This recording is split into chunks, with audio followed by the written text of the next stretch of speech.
এক পাগল নেতা বলতেছে মসজিদের মধ্যে নাকি রাজনীতির কথা না বলতে পারলে কোরআন তেলাওয়াত করতে দেবে না।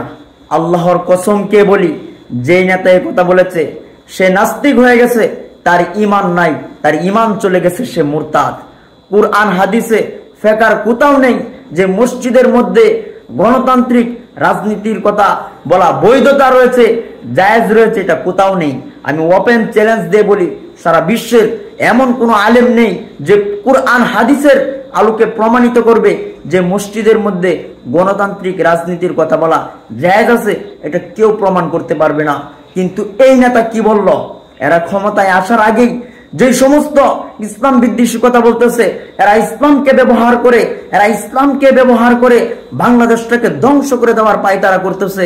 এরা ক্ষমতায় আসার আগেই ক্ষমতার একটু গান পেয়েছে, এখনই এরকম বক্তব্য দিতেছে। এরা যদি ক্ষমতায় আসতে পারে তাহলে কি করবে?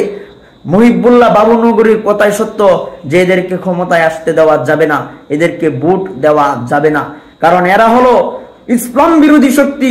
যদিও এরা ইসলামের কথা বলে, নয়তো এই কথা কিভাবে বলে যে মসজিদের মধ্যে আপনার এই রাজনীতির কথা না বলতে পারলে আপনার মসজিদের মধ্যে কোরআন পড়তে দিবে না? আপনি একটু ভাবুন কত গুরুতর কথা বলেছে। এটা তো একটা ইসলাম বিরোধী কথা, এটা তো কোরআন বিরোধী কথা বলেছে। এর এখনই বিচারের আওতায় আনতে হবে, একে গ্রেফতার করতে হবে। এত বড় সাহস কোথায় পায় এই নাদান, এই বোকা? গণতান্ত্রিক রাজনীতির কথা বলা ইসলামের শরীয়তে জায়েজ আছে, গণতন্ত্র ইসলামের মধ্যে জায়েজ আছে। গণতন্ত্র যদি ইসলামের মধ্যে জায়েজ না হয় তাহলে সেই গণতন্ত্রের কথা মসজিদে বলা কিভাবে জায়েজ হয়ে থাকে?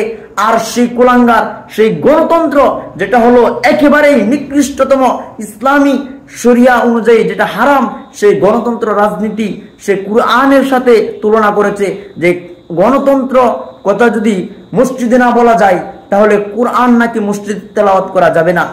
এই পাগলটা এই কথা বলার কারণে এর ঈমান চলে গেছে, একে গ্রেফতার করতে হবে। বাংলাদেশের মানুষকে বলবো এর বিরুদ্ধে রাজপথে নেমে আসতে।